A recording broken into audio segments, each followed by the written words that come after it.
Well, joining me now is Mark Routh from Independent Oil and Gas. So the big question is, what does your company do? Tell us. Okay, we are an oil and gas company. We are developing and producing oil and gas assets in the UK sector of the North Sea, where there are lots of dormant discoveries of gas and oil, which we are trying to get developed.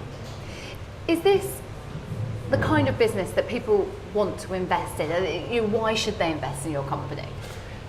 Well, where we are now, we're starting on a small basis. We're a small company at the moment. We don't have any producing assets and therefore income, but we've got a lot of assets which are dormant discoveries, which are ready for development.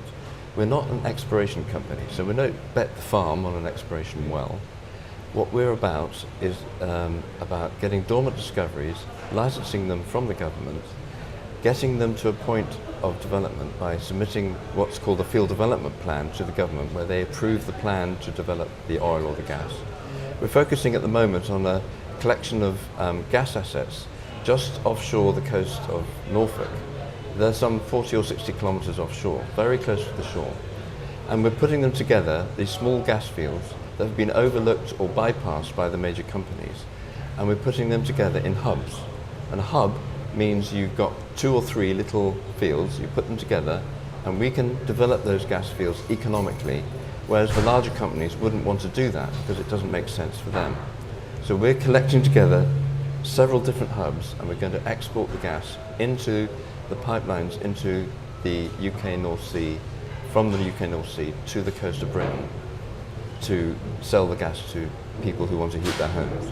Brilliant, because I was asking you what is a hub, and you've explained it well there. So is it sort of looking at markets that other larger companies haven't quite capitalised on? Yeah, that's right. I mean, I'm a petroleum engineer. I've worked in this industry ever since university. I've worked on the rigs offshore Southeast Asia and then offshore in the North Sea on the platforms. I'm a petroleum engineer. I've worked for BP, I've worked for Amran Hess.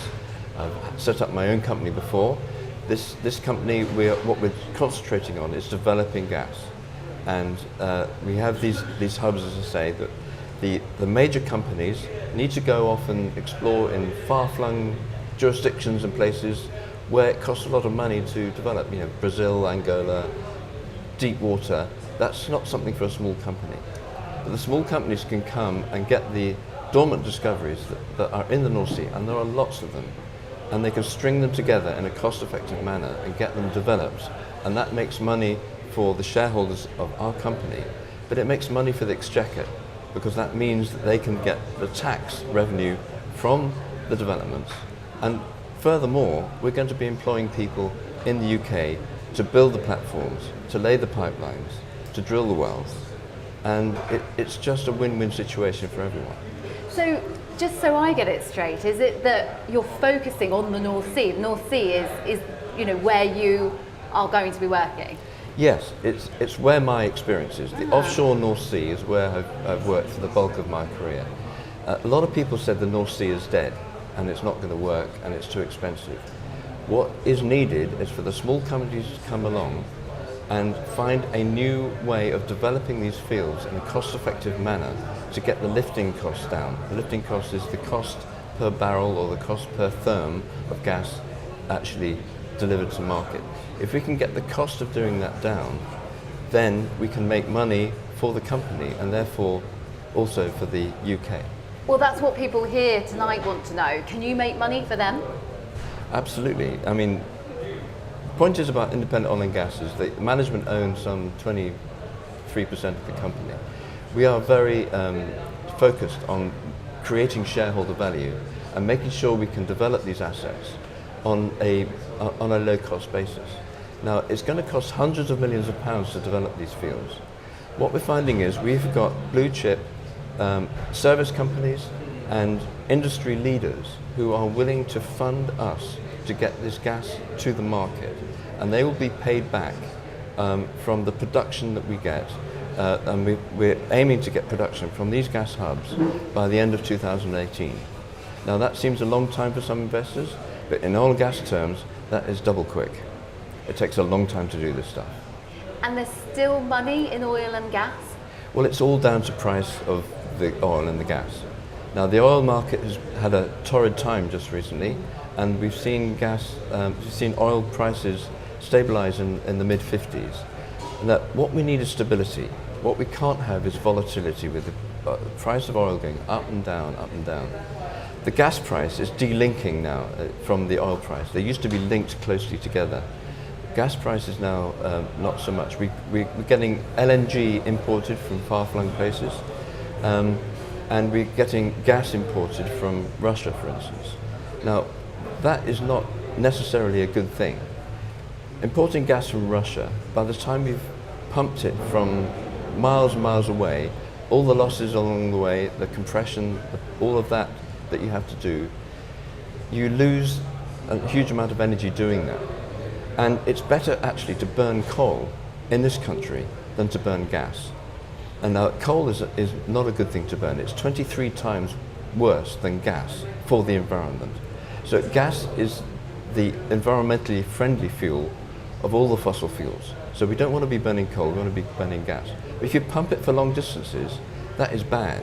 If you bring it in LNG ships from Peru or from wherever, you've got to compress it, you've got to then ship it, you've then got to get it here. So what we need is more gas local to the UK, right offshore. All our assets in the southern North Sea are 40 or 60 kilometres offshore. That is just local. We need local gas to keep the lights on. And security of energy supply for this country is absolutely crucial. And we've got to keep the lights on, and gas will do it. Literally keep the lights on, yeah. I mean, sounds like it's a local company it's a UK company for UK people. Could Brexit perhaps be an opportunity here? Maybe. I'm not going to make political comments on Brexit, but it makes no difference because we're going to be doing what we do. This gas is off the east coast of England, and it will come to market as soon as we can get it there. We will make money for our shareholders. We will make money for the exchequer, and we will continue to produce gas which is needed to fill the energy gap between what we need to burn as energy, what we need to use as energy, and renewables, which need to catch up. Now, renewables are in 10-12% of the energy requirement for the country. That needs to keep going, but until it gets up and up, much more investment is needed in that sector, and the gap is going to be filled by gas. Because what do you do when the wind doesn't blow or the sun doesn't shine? You've got to do something, and gas has to fill the gap. And it's the best of all the fossil fuels, it's the best one to use. Great. Well, just finally, is there anything else that you wanted to say to anyone? Your last sort of chance to say, invest in my company. Well, we're a small company at the moment, but we have a fantastic team together that have done it before. We know what we're doing, we know how to do it. Whilst we're small and we've got to raise a lot of money to actually do this, what we're finding is that the supply sector, the rig companies, the platform builders, the pipeline suppliers, the service companies are all in a downturn at the moment because of this shock of the oil price. Now, they're willing to help us fund these assets and get paid back from our production. Now, that means that we have an innovative, very unusual way to fund this activity. What that means is for shareholders, and believe us that we are significant shareholders in this company, what that means is you invest in our company, we are going to get optimum shareholder returns from this point. I invested in this company at 23p, we're now at around 15. Our brokers think we should be at 120 or so. Now, if we get this into production, we'll go way beyond that. But there is money to be spent, and there's a lot of work to do. But we're going to get there. Okay, excellent. Well, I'm going to ask people, if anyone's got a question. Any questions for Mark? Oh, we have one. Sorry, I can't read. Oh, we've got plenty of news coming. Yeah, we've got lots of. We've got several acquisitions we're working on, and there's one acquisition which has already been announced, which we need to close. And we have plenty of news. As soon as we have news, we'll let you know. But we have to do it in a regulated fashion and tell everyone at the same time. Any other questions? No? Okay. Shall I let you go? Thank you very Thank you very much. much. Let's get back.